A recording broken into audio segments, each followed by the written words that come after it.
পবিত্র মাহে রমজানের শুভেচ্ছা জানিয়ে আজকে আবার উপস্থিত হয়েছি কিছু কথা বলার জন্য।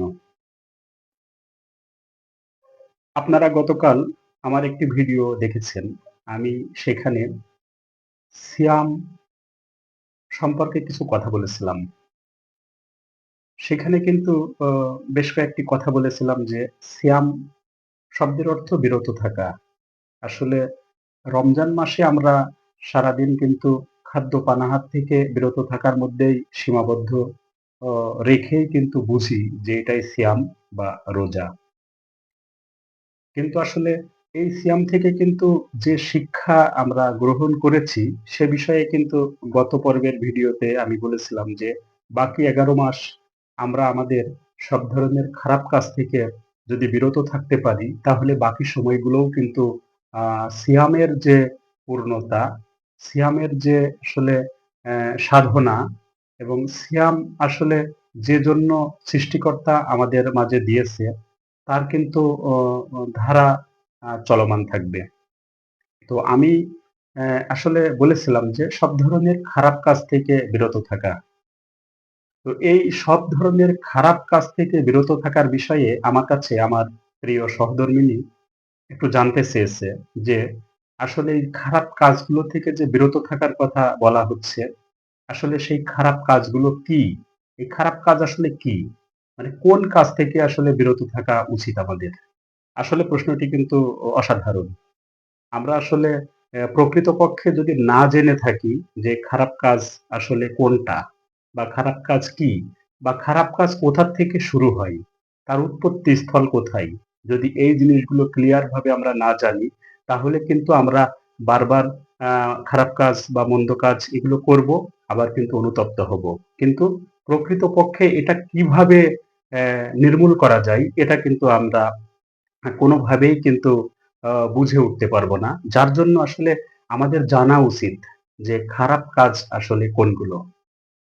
আসলে আমরা তো মানুষ। আমাদের দেহের মধ্যে কিন্তু অনেক, অনেক কিছু আছে যা অজানা রহস্য।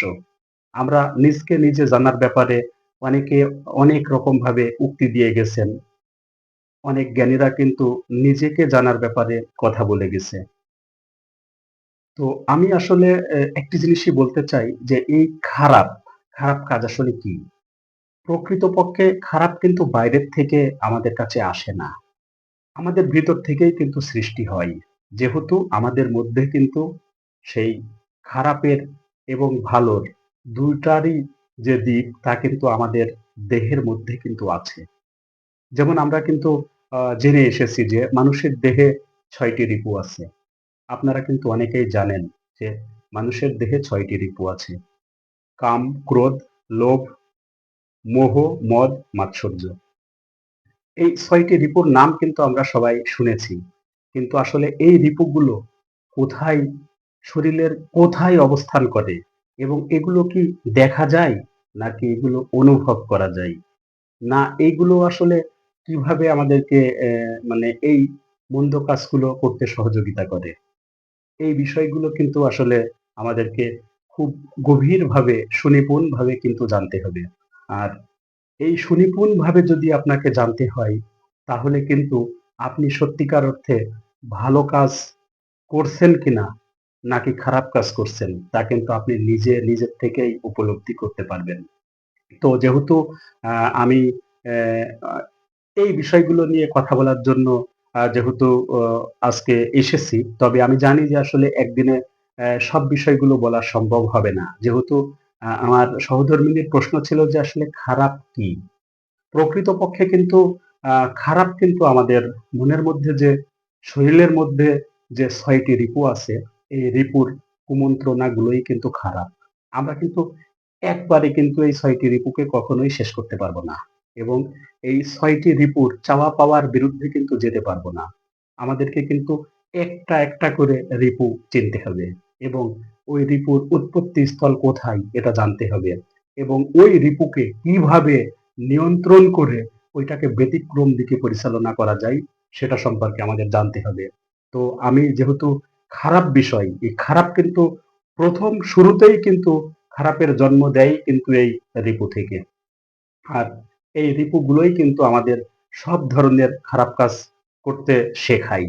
তো আমি পরবর্তী ভিডিওতে একটি করে রিপুগুলো নিয়ে কথা বলবো এবং এই রিপুগুলো থেকে কিভাবে আমরা নিজেদেরকে নিয়ন্ত্রণ করতে পারবো এবং এই রিপুগুলো আমাদের দেহের কোথায় অবস্থান করে এবং এই রিপুগুলো আমরা বুঝবো কিভাবে যে আমাদের দেহের মধ্যে এই রিপু কাজ করছে এবং যে সময় এই রিপুর প্রভাব পড়বে ওই সময় আমরা কিভাবে নিজেদেরকে নিয়ন্ত্রণ করব। আপনারা আমাদের সঙ্গে থাকবেন। পরবর্তী ভিডিওতে আমি ৬টি রিপু সম্পর্কে ৬টা ভিডিও তৈরি করে একটি করে কিন্তু সুনিপুণভাবে তা বিশ্লেষণ করে দিব। যেহেতু আমরা আ মা মানুষ, আমাদের মধ্যে কিন্তু এই রিপুর বসবাস। তো খারাপ হিসেবে আমি আসলে শুরুতে এই রিপুগুলোর ভিতর থেকেই খারাপের উৎপত্তি আমার কাছে মনে হয়েছে এবং আমি উপলব্ধি করেছি। তো আপনাদের যারা আমার সঙ্গে একমত পোষণ করবেন, তারা অবশ্যই কমেন্টস করবেন। যদি এই রিপু সম্পর্কে আপনাদের কোনো কিছু বলার থাকে আপনারা জানাবেন। যদি আপনাদের কিছু জানতে চাওয়ার আ ইচ্ছা হয় অবশ্যই জানতে চাইবেন। আমি আমার ক্ষুদ্র জ্ঞান থেকে দেহের এই রিপুগুলো সম্পর্কে আলোচনা করব। সবাই ভালো থাকবেন, সুস্থ থাকবেন। খোদা হাফেজ।